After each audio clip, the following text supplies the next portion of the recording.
Since 2017, SEAT have made 700,000 of these bad boys. It's the updated version of the SEAT Arona, which is a mid-size crossover SUV, a little bit more space than something like the Ibiza, which we're also here to look at in Ibiza. So let's tell you what's different in the new model for 2026. There are subtle differences to the front of the Arona. These headlights will emit up to 3 times more light, especially on high beam if you do a lot of night driving. So essentially the car is safer because you can see more. The grille has been slightly tweaked as well on the front of the Arona now. You might remember the spotlights were here. So they have obviously moved further down and they've moved these headlight units up a little bit higher.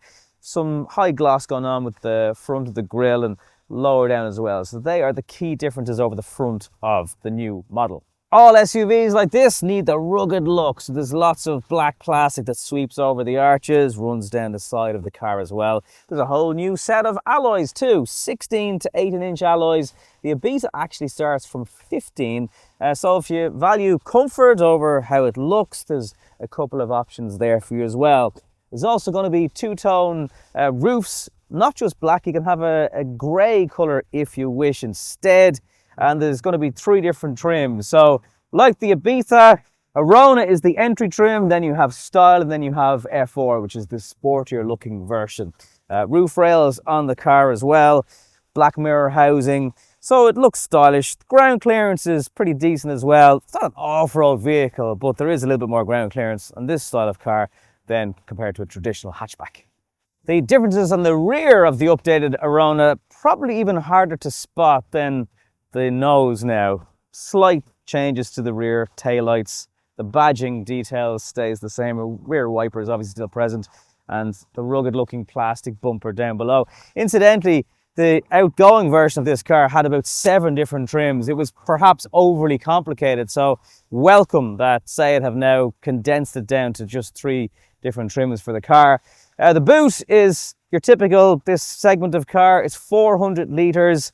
The floor can be dropped to give you a little bit more space if you want. If you do need a bit more versatility in the boot, the floor can also be dropped. There's a space saver wheel down here, and also depending on whether you have issues with the lift, you can raise this floor up a little bit bigger for context purposes than something like a Volkswagen Golf, but only just.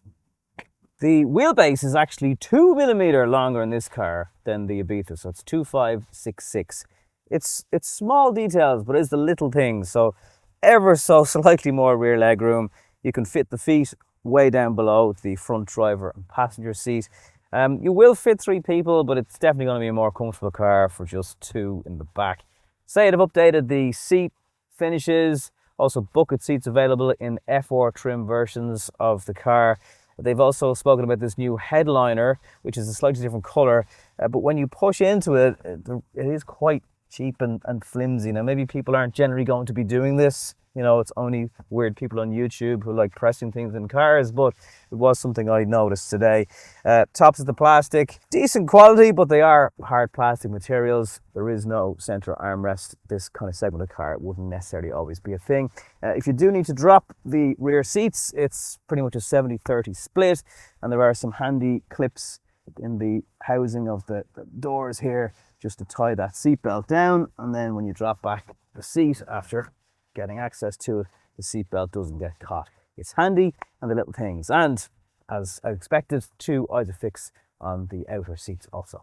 And if you are taller or on the taller side, I think you're going to be pretty happy with how much space is in here. Just don't press the headlining, you'll be fine.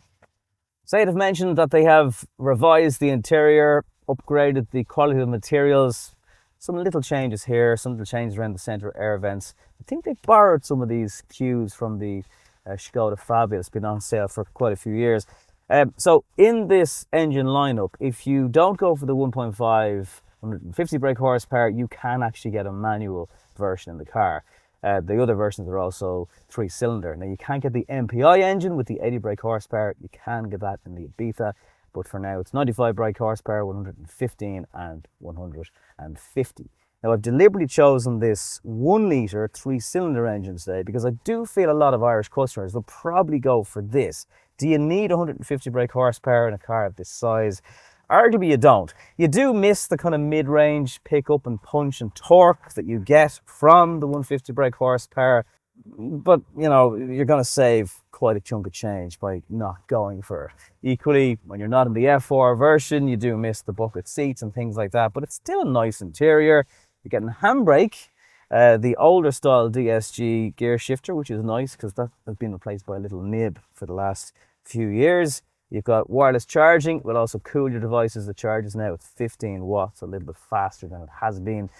Two USB-C charging ports. And if you're someone who loves physical buttons for climate control, well, you're going to get that here as well. Upgraded screen, really nice resolution on it. So you've got a reversing camera, CarPlay is built into it, or Android Auto. And then you have still what look like needles, but they're digital needles. So that looks reasonably fresh and improved. They've always done lovely steering wheels, leather wrapped. That continues to be the case. And then you've got some paddles for also manipulating the gearbox. You can move it to the left and actually manipulate the gear changes yourself if you wish. And for those of you who like cars that can park themselves, you have this button down here to help you do that as well. Something to bear in mind, if you're someone who likes adjusting your armrest, you can't. It's just that height, and it does actually kind of go quite far back. Also though, on the other hand, if you're someone who just likes a functional, easy to use, not overcomplicated interior, you're going to love this car because everything is where it should be, feels close to the touch. And on the overspeed limit, they've done this in the updated versions of the cars. You can put in a tolerance level of +5 or +10 kilometers an hour. And I think you're probably going to be more likely to leave the overspeed on then, because it's not going to be getting you for every time you go 1 kilometer. Although you might obviously want to know if you're 10 over in case there's a speed trap up ahead. So yeah, I think if you like physical stuff, you're going to like this car. The big question, of course, is the Arona 115 brake horsepower up to the task? Now, in my other video, which you should watch, I've taken the 150 brake horsepower Ibiza, and I can obviously directly compare. Yes, this does not have the same mid-range punch for overtaking, and it's going to be a little bit underpowered if you have constantly got to travel with people. But if it's just you in the car, I think you'll be absolutely fine. It can also tow 1,100 kilos braked. So for a small little car, I think that's quite acceptable. Multi-link, McPherson, saving some weight, making the suspension pretty nice, good coilover setup. It actually, I think, rides perhaps a little bit more comfortably than the Ibiza.